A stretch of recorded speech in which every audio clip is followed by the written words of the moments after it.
if there's questions that come in. All right, awesome. We're on. Hi, everybody. Welcome to our collective Wednesday night. As you guys know, you are in the Rising She Tribe. This is our Spotlight series, your space for Wednesday night woo-woo wisdom. And we are really excited to have Maria here tonight to really open up a new way, open up more of our knowledge when it comes to spirituality. We were just talking about, hey, what's the intention behind these podcasts? What are we talking about in here? And we really want this to feel like a space where you guys know that you guys can come to and learn something from a fellow woo-woo woman that is out there. And so we're really excited to have her come into the community with us. So a little bit about her is she's a spiritual teacher and she's certified to teach in Hatha and Kundalini yoga. So cool. Oh my gosh, so cool. She then began to dive deeper, immersing herself in ancient wisdom practices, helping women access their own personal power within. Amazing. So amazing. We're so excited to have you here. Yeah, that's kind of the shortened version. I mean, Maria, you're just what you've done and what you've experienced and what you really started to just kind of bring together it's very infinite, and there's quite a bit to it. So I kind of just shrunk it down and then pulled out some points. So anything else you want to expand on about, who you are and what you are just really into in this moment, feel free to elaborate. Yeah, okay, sure. Great. So I'll start by saying that my spiritual path started with yoga, and Hatha yoga and Kundalini yoga were the access points for me to deepen into my spirituality. And I love those practices because they're very grounding and embodied. And I really believe that we have to start in the here and now, grounded in ourselves, so that we can really rise up and expand. Otherwise, we're kind of just walking around dismembered and stuck up in the cosmos, right? We're not really bringing it in and birthing it through our bodies. So that's where I started. But now my work is that of a priestess. And for me, being a priestess is being a wisdom keeper. It's the word that I resonate with, but other women might resonate with healer or shaman, shamana, witch, wise woman, right? And they are different sort of robes that we try on that resonate with our soul. And for me, it's really that of the priestess.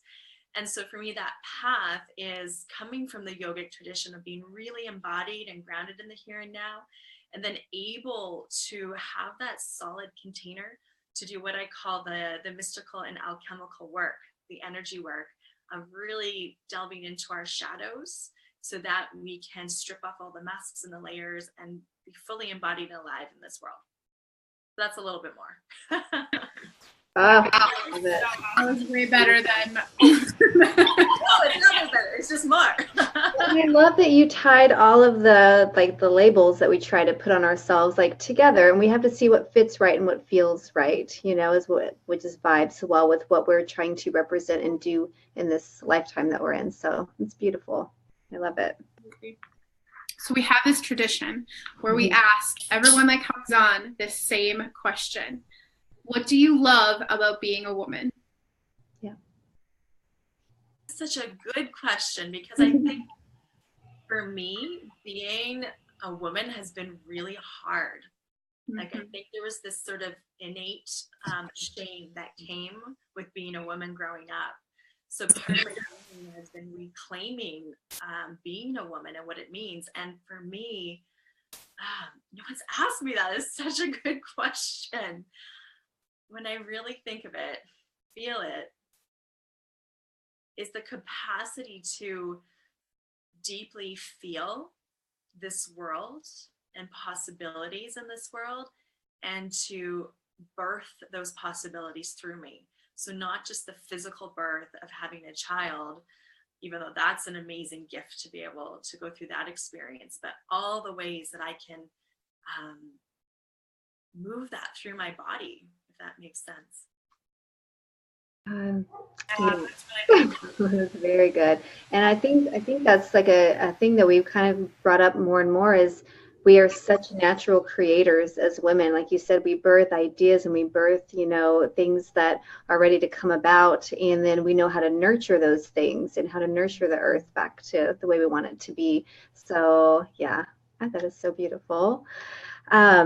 Okay, so in this tribe and in the course that we specifically hold, we really talk about this balance between the divine feminine and the divine masculine energies and how you have to have this balance. And some of us really go off more on one side than the other. And if you can understand that the balance is what makes this, work in a better way, it just becomes, kind of easier to move through, whether it's business or life or marriage or whatever it is. So I've read a bit about you talking to women about repatterning, like repatterning the divine and the feminine energies. Can you kind of get into that a little bit more with us? Mm-hmm. Okay, so yes, to exactly what you said. We need both of those frequencies within us. And I think most of us have been living and generationally in a very distorted relationship with the masculine and the feminine. And I often speak about this with my students, and I say, like, there was a time when the women's movement really started to pick up, and I call it the Margaret Thatcher syndrome. We put on these business suits with big shoulder pads to make ourselves look boxier, right? Margaret Thatcher herself went to voice coaching lessons to drop her voice because it was too high pitched and feminine, and we had to play with the boys. So our feminine energy became kind of squashed and disempowered. It wasn't valued.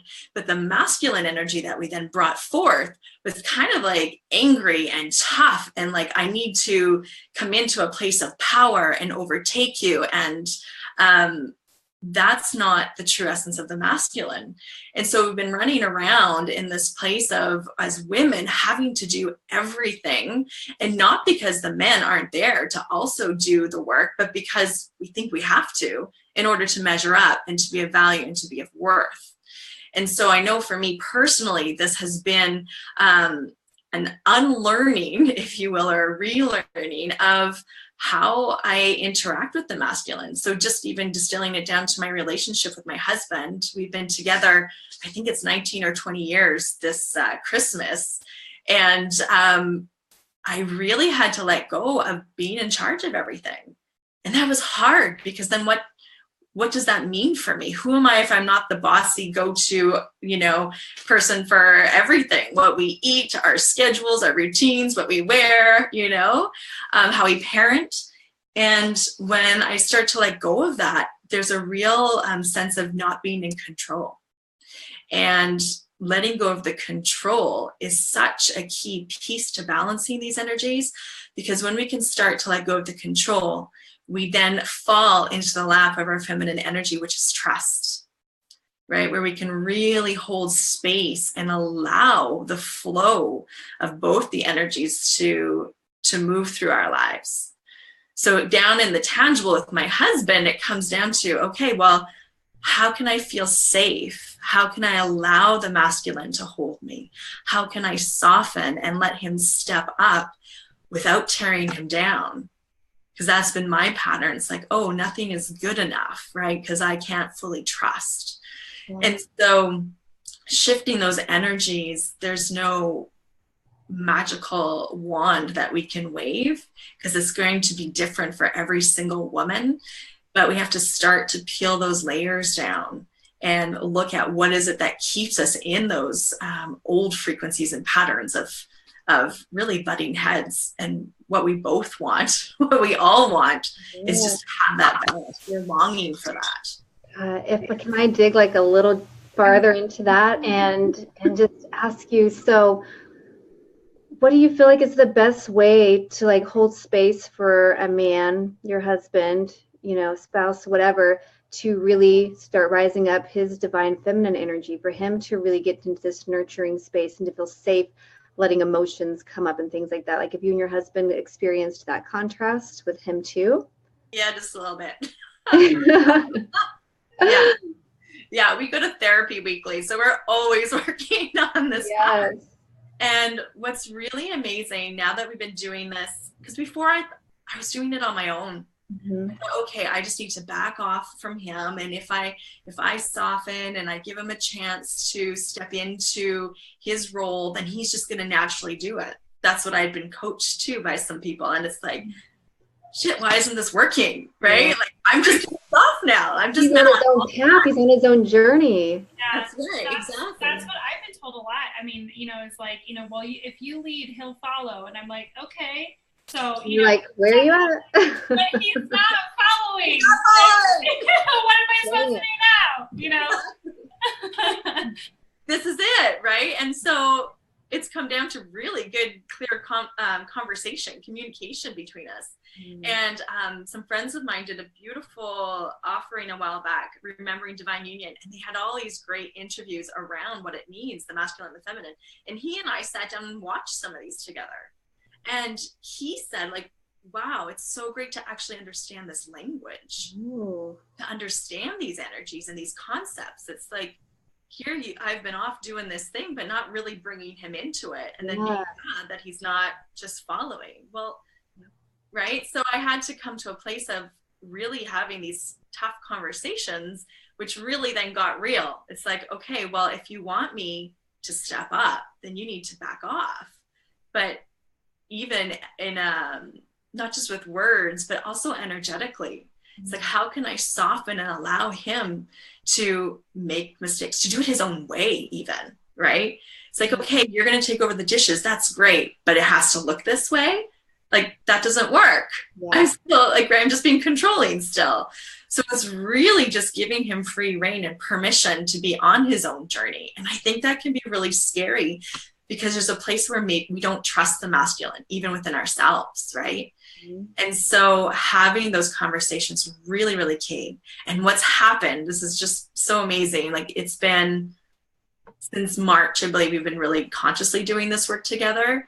Mm-hmm. He's starting to find a sense of safety within himself.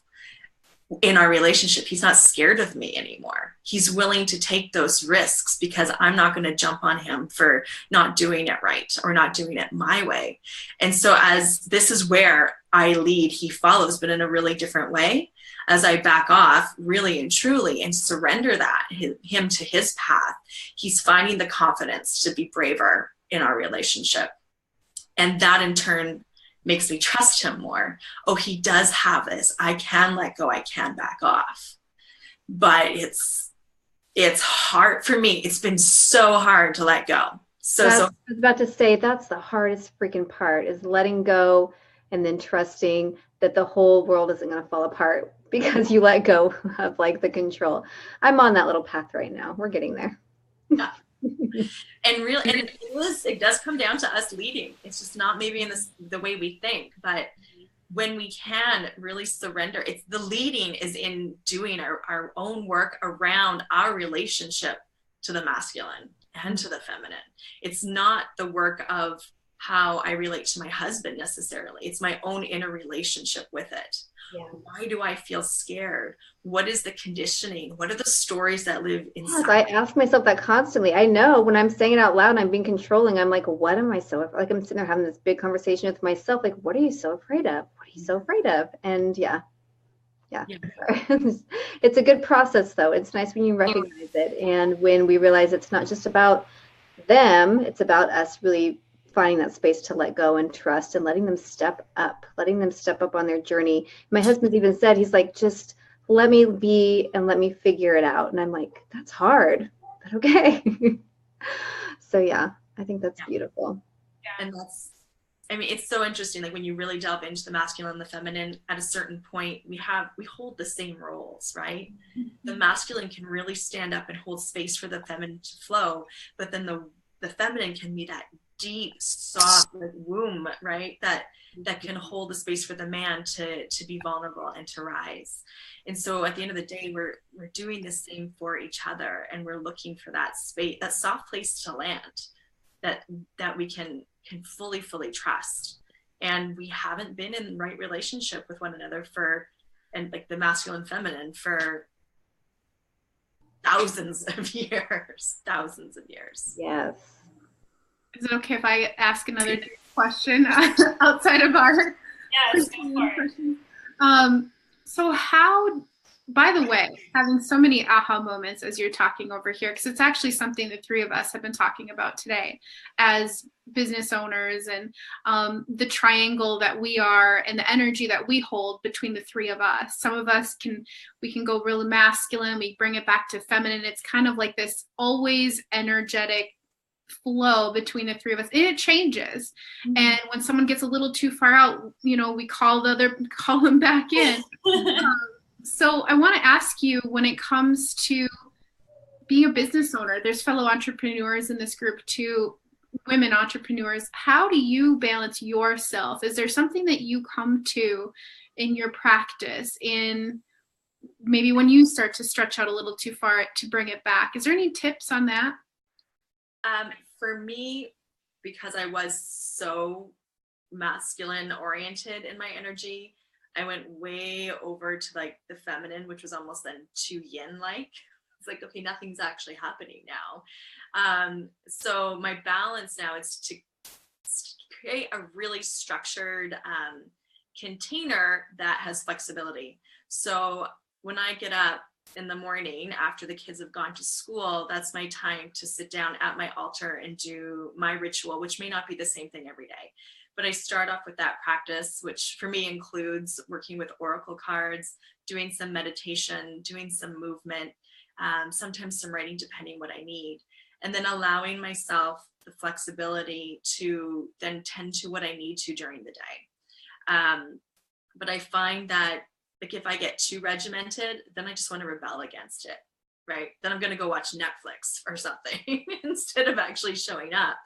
But I need to have enough flow that things can change, right? But I also need to show up for myself. And that's hard. It's hard to show up every single day. And so then I find accountability partners too. I usually have a coach, I have a healer, or I'm in some kind of sister mind group that really, really helps to then anchor in that accountability. That's the beautiful part of the masculine, is having that accountability structure. And then also for me was getting my husband to take over a lot of the stuff that I was holding on to. I did lunches for like 5 or 6 years every morning, and I was losing my mind. And so in January, he took over the lunches. And so now my morning is, I get to just sit on the couch with my tea and hang out with the kids. And being able to let go of the busyness in the morning has really transformed how I approach my day. I can totally relate to that as well. I'm sure Sarah. Mm-hmm. Yeah. To the point where I'm just going to do everything the night before, because there's no time in the morning. Like, husband's gone before we can even get up and get lunches made. And it's chaos. Like, from the moment you wake up, from the moment those kids wake up, it's nonstop, like, preparing food and getting ready, blah, blah, blah, blah, blah, until you get them to school. And then you're like, finally, like a deep breath. But it just ruins it to start the day off with that chaos. And all you want to do is just, like, chill out after that, because you haven't been able to chill out and connect before that. Yeah. Exactly. I find I don't really start my day until about 10. Yeah. I need a lot of spaciousness. Yeah. So, okay, so we've kind of like been talking about, the masculine and feminine, which is absolutely beautiful. And I've felt a really big pull actually to know more about the masculine energy. Like, what is that really like what are the archetypes, like what is the history behind it? I'm just like, I just have this really big nudge to understand it, because I feel like it's so misunderstood in a lot of ways. And so I just find it really intriguing and amazing the way that you explained it, and kind of the repattering behind it, because I don't think a lot of people think about it that way, about like how women have started to embody that masculine, with the Margaret Thatcher thing that you said. I was like, oh my God, that makes so much sense. Like, it just brought it back into a more like realistic thing. Like, wow, no wonder we've been so, like, whatever, all crazy and not feminine in any way, shape, or form. So, but I did want to talk a little bit about, so do you feel like there's a big shift taking place right now as far as like surrounding women's, the suppression of women, and kind of all of these women kind of wakening up right now, and it's been like so long. What's your kind of take on that? Mm-hmm. Yeah, it's happening, and it's pretty amazing. In Kundalini Yoga, there was a moment that a huge energetically transformative moment for the planet and the consciousness on the planet. And different cultures have sort of talked about this happening. But in Kundalini Yoga, it was the shift from the Piscean age to the Aquarian age, which was November 11th, 2011. And we would talk about this in class in the age of Aquarius, where it was really going to be a shift from a place of power, institutions, rigidity, holding on to information, that greediness, and starting to break down those structures to a place of sharing and interconnectedness, of power, where we rise, help to elevate one another up. And so all these conversations were sort of happening on an intellectual level. And now it's like, oh, wow, like it's actually happening, right? It's actually happening as we start to see the discord, especially happening in the States with you guys right now. Like it's almost, I feel like you're this petri dish, right? It's like, let's observe and see how this is happening. It feels like a heightened state of chaos, because it's like you're sifting out all the stuff that doesn't serve you, all the lumps in the rocks and all the stuff that is misaligned. You're shaking it. It's a big shakedown. And as that happens, it's women, and I love it because it doesn't have to just be equated with spirituality. And for me, spirituality at its very foundational point is about getting to know yourself better. So it doesn't mean people are awakening and all of a sudden becoming super spiritual and connected with divine beings and whatnot. But it just means they're looking at their lives. It's like, holy shit, who did we elect as president? Like, what does that mean about us? Like, this doesn't feel okay. What does that mean for my kids? Yep. So we start to then take action in a different way. So awakening, it's going to be different for every single person. I know for me, because I'd already started on that path quite some time ago, for me, the awakening is just that, okay, I have to stop playing small. Like, I need to be okay with being a priestess in the world, because that's who I am. And I don't care. I have to get over any hangups I have about that. Too bad. You've got work to do here. And part of my work is to help other women awaken on this path who are ready to heed that call. But it doesn't have to look any one way. And I just see it happening in different conversations. And sometimes I'm jealous of those mainstream conversations. I'm like, I'm saying the same thing, but in a very different language. Yes. If I were more mainstream, then maybe it would have a bigger impact. But that's just not where I'm supposed to go. So. Yes. And I feel like it is happening just so fast. And I don't know if it feels like it's faster because we're even more connected through, social media and through the internet, and we start to seek out our tribes. And so it's not like just finding them in the community, or you find your 3 best friends and you finally found your tribe of women that understand what you're talking about. And now we can find it in the masses because we just get pulled into these places we're supposed to be, that we collaborate with, you and other women that we bring into here. And so it just starts to grow on this massive scale. But what a great time for it to grow, because look who's president. We got to kind of counteract some of that stuff that's going on and really start to step up on our side, step up into what we're supposed to be, and not feel shameful of it, not feel weird about it, and just really bring forward, this big movement that's trying to take place. So I'm so grateful for people like you that are stepping into it, and you're like, I am a priestess and I am a healer, and move out of the way because here I come, and we're going to rise up together. So very grateful for you. Yeah, no, it's exciting. It's painful and it's exciting. And I just feel like there's a place where women are starting to see that we don't have to play the game anymore. We don't have to be okay with status quo, right? There's a real, I think, permission that has been given and granted, and women are finding the courage to speak up and to follow that path and reclaim.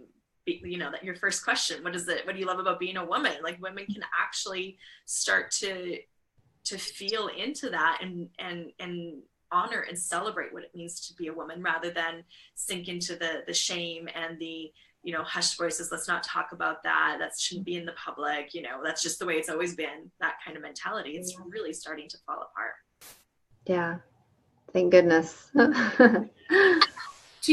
So my husband and I were having this conversation the other night just to kind of talk about our president and the things that are happening, but when we can look back and we see what's happening right now, the rise of the voices, and women are feeling empowered and that they have courage to speak up.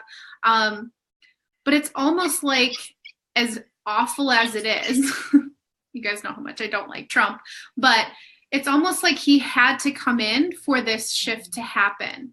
And even as painful as it is to watch on the news and to see him and other people going down and whatnot, I mean, that's a good thing for that to happen. But when we can look back and say that needed to happen for women to rise up, it's so interesting to me, because it's almost, it creates validity around it.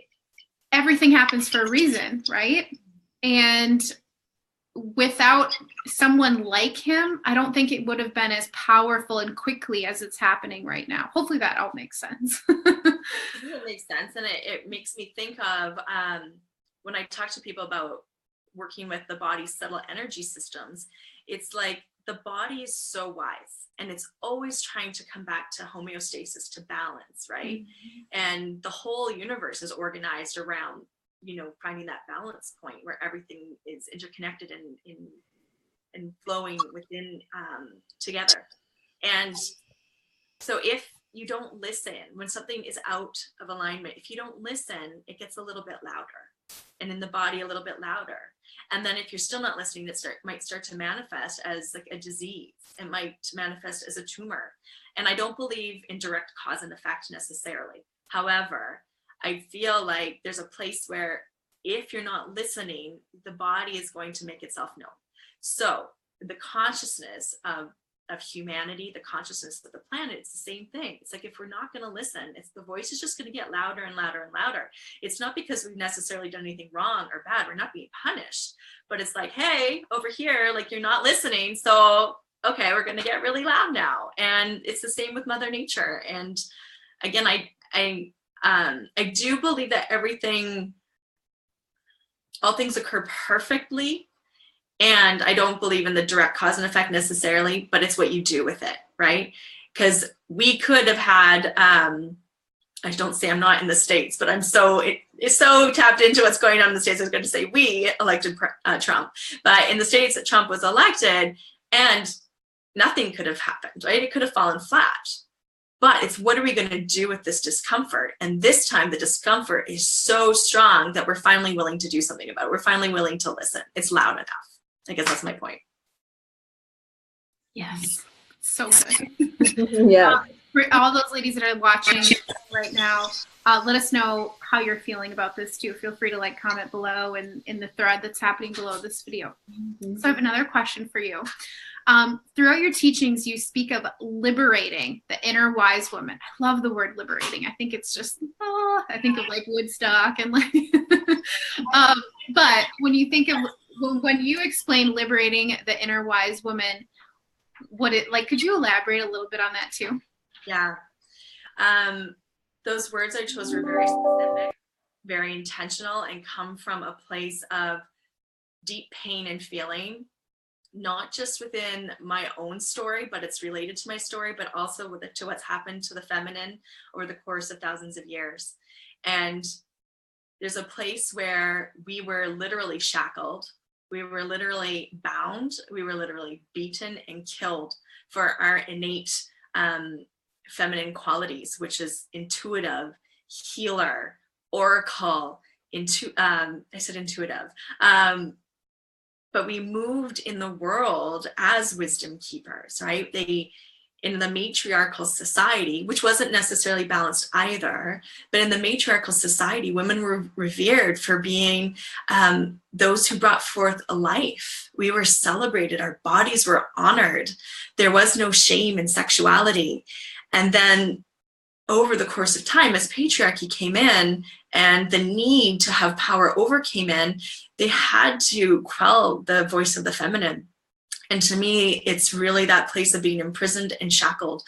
And so the liberation is removing those shackles. It's freeing our voice. It's letting go of the shame and then allowing ourselves to trust again our innate knowing. Because women are every single one of us is so intuitive and in tune with the cycles. We're cyclical beings.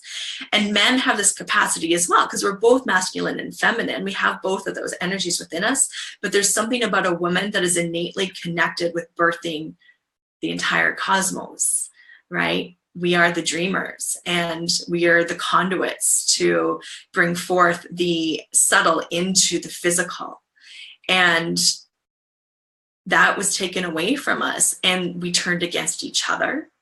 And we also turned against ourselves because it wasn't safe anymore. We shut that voice down.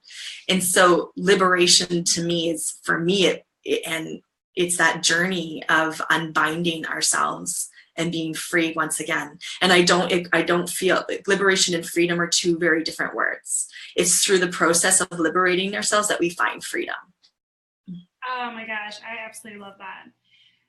It totally rings true for me. And it just, do you think that's part of the reason too why so many women, so we work a lot with the chakra system, right? And so a lot of people that we work with, and even just women in general, they have a lot of stuff built up in their sacral chakra, because that's so connected to our sensuality and our sexuality and our, reproductive organs. And it's very much a very feminine space, right? And our creativity. And then our throat chakras, it's always sacral. I feel sacral, heart and throat are some of the most biggest ones that women really struggle with, that I've just found a common, because we don't feel like we can speak up. We don't feel like we can be ourselves. We don't feel like we're going to be judged, or,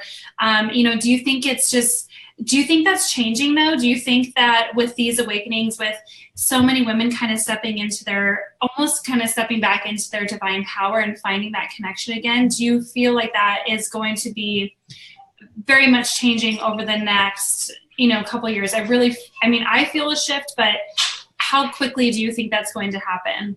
Mm-hmm. So what I'm feeling right now as you're saying that, and this isn't something that I've thought of or said before, but what it feels like as you speak is that, okay, hold on one second. We're a physical manifestation of possibility, right? Of the Divine Mother, Divine Father. Mm-hmm. And there's a place where that healing and opening, if you think of coming into a place of oneness, right? As a collective, we're starting to open and clear the sacral and the pathway to the throat chakra. So that's happening on a bigger level. And then it's distilling down into each woman's physical body. But it's this beautiful interconnectedness. So as each woman starts to make that clearing within ourselves, it's going to strengthen that place of consciousness. But it's the template's already set for this to happen. So it's happening. The speed to which it's going to happen, I think it really depends on the courage of each woman who's willing to start to step forward and do that work. Because I know how scary it is. It's so freaking scary. And it's something that I've delved into personally very deeply, especially in the last 2 years. I didn't even know how much trauma that I was still holding in my system. And so I don't know where it's going to go, but I feel like in this moment that template's already been set. So we are being, the importance of that is that we're being supported for this work to happen, right? And so as each person steps forward, it's getting stronger and stronger and stronger. And then the women that are coming behind us, and I don't necessarily mean that anyway, so but the next wave that are coming, it's going to be almost easier for them to do that. I kind of get that. It's it's being paved. The way is being paved. And I think I lost my thought of what I was going to say. But yes, I get what you're saying. The stage is already set. And I think we've said that from the beginning. The work that we're doing now is so supported. And as long as we stay tapped in, as long as we do it from a heart-centered place, as long as we really stay in alignment with the big purpose of what we're trying to do and helping other women really shed those layers and tap into themselves and find their power and trust their intuition and all these things that we're talking about, then it's just going to be this butterfly effect, or this, trickle effect. And it's just going to keep going out and out. And it's going to be so powerful. Yes. Yeah. Very cool. So another question that we love to ask everyone that we bring on here is, what is your next right move? Mine, or what would I say to somebody? Yours, like yours personally, like on your journey, like the next step, maybe even for 2018, or what do you feel like your next right move is about to be? Oh, so I've been very called to work with the energy of Mary Magdalene the last several years. Yeah. And she is the archetype that, whether women understand this or not, that is awakening with every single one of us. She holds the imprint of shame. And she holds the imprint of liberation and full embodied sensuality, sexuality, intuition, healer, oracle. And so for me, it is really 2018 is about giving voice to that. I don't come from a religious background. And if anything, I was quite repelled by Christianity growing up. And I understand now why I needed to be really far away from that path in order to come into my own relationship with Mary Magdalene and Jesus.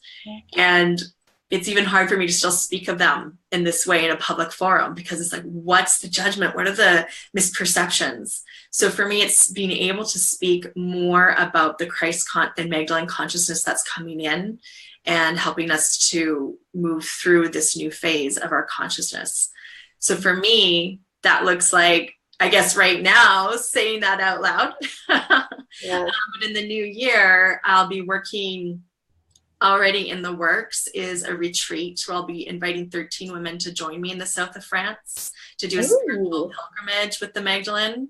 And this is a journey that I did myself last December by myself. I went and sat with the land and sat with the fear of fully embodying my mystical self, and confronting those shadows and those demons and doing mystical work on the land. So for me, it's actually just putting, another layer of freeing my voice and my conversation and my language around my work and what I do. Does that make sense? Yes, that sounds amazing. Will you keep us updated on your retreat coming up? I mean, that sounds absolutely incredible. Yeah. When is your retreat? Pardon me? When are you? It's going to be in October, end of October next year. Oh. Yeah.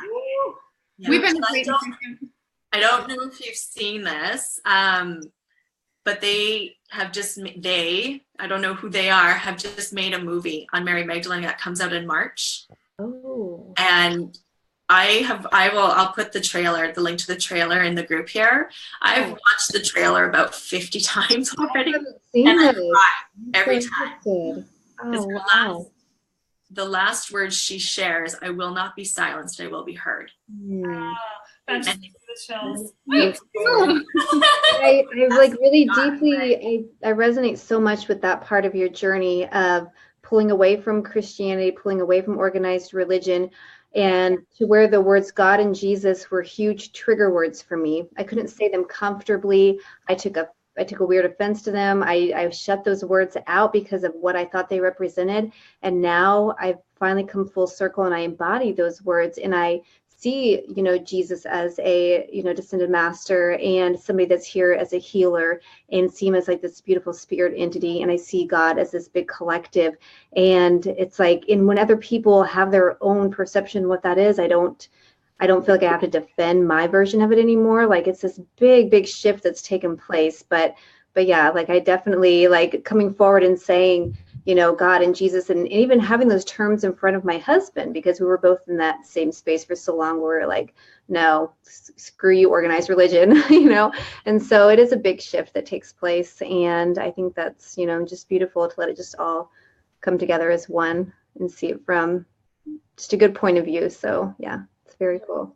I have to ask you, on your solo retreat, doing this for yourself, what was the biggest shift that happened, or aha moment, or thing that you can be like, I never thought this would happen? Yeah, I wrote a story about it actually, which I send it to us. We'd love to read it. And it was called Overcoming My Fear of the Mystical. And as much as this has been my path and I've been drawn to it, it scared the shit out of me my whole life too.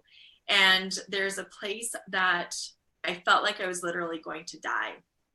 And this is an imprint that not everyone will understand, but a lot of people who are walking this like wisdom keeper path will understand, because we have been killed many, many times, many lifetimes for these gifts and showing up in the world as healers. So when I went to France, I really felt like I might not come back, but it didn't, not in a logical way. Like there was so much fear. And there was a moment after I did the pilgrimage, I then went to a writing retreat in this beautiful chateau in Bordeaux. And we were doing Koya, which is, I'm not sure if you're familiar with it, but it's a type of spiritual dance and movement practice, which is amazing. And on the third day, the facilitator said, okay, now you're going to dance with your fear. And I had hardly slept the night before because I was scared of like ghosts and all things that go bump in the night. And I'm like, oh, come on, get over this already. And then I let the fear come in and I felt like I was just being stabbed and I started to cry. I'm like, this fear is not rational, right? It's not rational in this context, but it so lives inside of me. And so, and not only does it live inside of me, there was all these like energetic sort of beings around me trying to help me get over this, right? So they're kind of like bombarding me. So after I had that moment and danced with it, I'm like, okay, this is it. Like, I'm done with you guys. And I grabbed my sacred tools, some incense, candle, crystals, and I marched outside on the break. I'm like, okay, you fuckers, we're going to the forest and we're doing this now. And I sat down in the woods by myself, which is something I wouldn't normally do either. And I opened sacred space. I called in Archangel Michael and my guides. And I'm like, every single energetic entity that's hanging around me right now that has ever harmed me, kept me down, hurt me, or is here to help me remember my own power, like, show up now. And then I didn't know what was going to happen. But what I felt as energies came towards me, it was just offering the capacity to transmute back into light. And working with my guides and the angels, I was just the conduit. It wasn't me doing anything like magical. It was just holding that space for these energies that have been like kind of tagging along with me all this time to help me remember to actually leave. And after that moment, like, I came home and it was just like this sigh of relief. And in the story I wrote, like, there's more to it. Like, I had a lot of other huge fear triggers throughout the year. It was just this huge relief. I'm like, oh, I'm safe. I'm not going to be killed by any other entity. I know what my power is. I know how this works. Mm-hmm. And I avoided my daughter's room as much as possible, like, for years now. I go in there and I try to energy clear. I've had other people energy clear, but there was something in there that scared me. Mm-hmm. And after that trip, I was willing to sit down in that room and call it forward. And again, nothing scary or weird, right? There are beings who need help to cross over. And the presence of a passed over family member was there. And my daughter's super open, right? So of course they're like hanging out with her. And I gave this spirit the opportunity to cross over. And I'm like, oh, that wasn't so bad after all. And this isn't my work. Thank you very much, right? You know, ghosts or whatnot, dead people to come hang out with me. But there's something that I needed to do in that process to understand that this is safe, this is okay, and this is real. So that was just one aspect of how France transformed me, was being able to come back and really understand, because that's a huge part of this path, is like, am I just making this all up? Mm-hmm. Right? It gets very tricky. It gets very, because we're still human. We still have the mind. We still can play games with ourselves. We can still believe something so much that we physically see it in front of us, especially because we're creating everything as we go along anyway. And people that see things, it's all based on your deep-seated belief system as to what you'll experience and what you'll see and what you will feel. And so, yeah, it gets very tricky. Really tricky. Yes. Still not commonplace, right? I mean, people love going to psychics and they love going to mediums, but I think there's a place where it's still like, that's just kind of weird, right? So Yeah.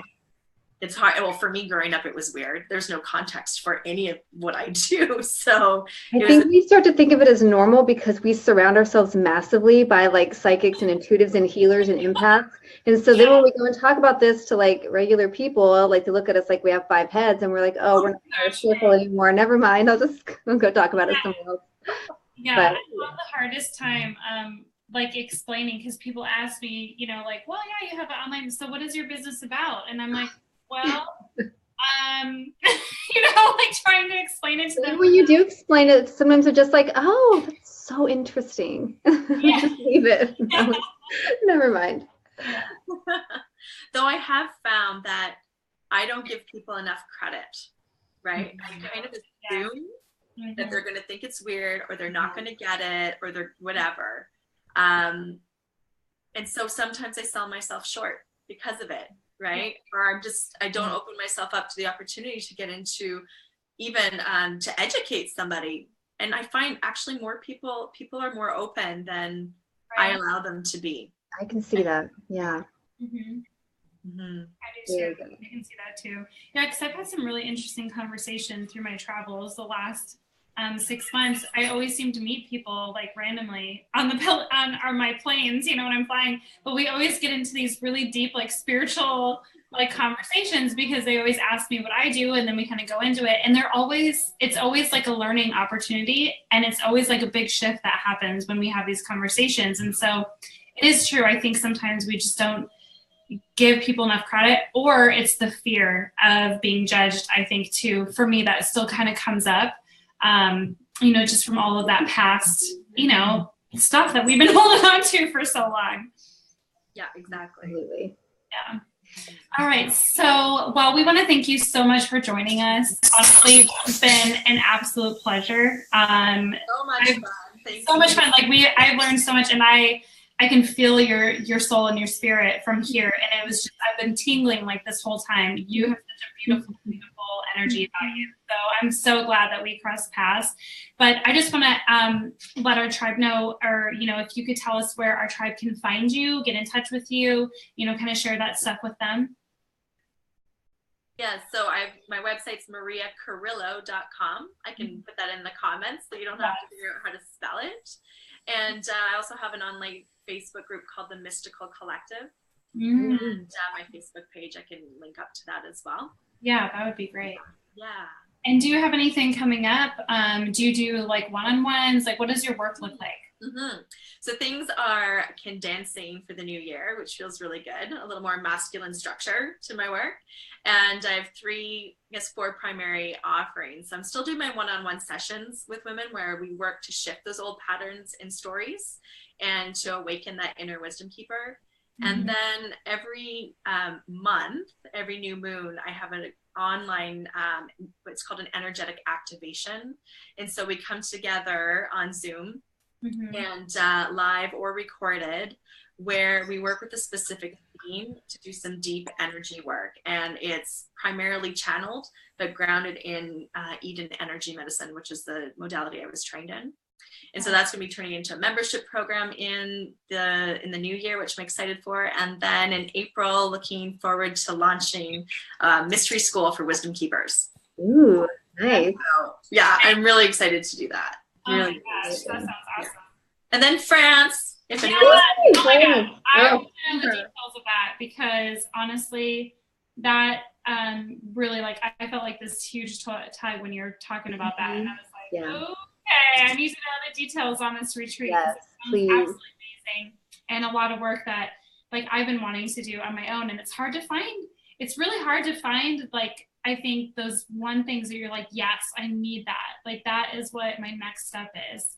You know, even though we're surrounded by such amazing, intuitive, I mean, women that just blow my mind every day. Like that, I'm even in contact with all these amazing people, but it's just finding the right thing, you know, that right next move, like right for yourself to move forward. So that I'm really excited. Yeah, thank you.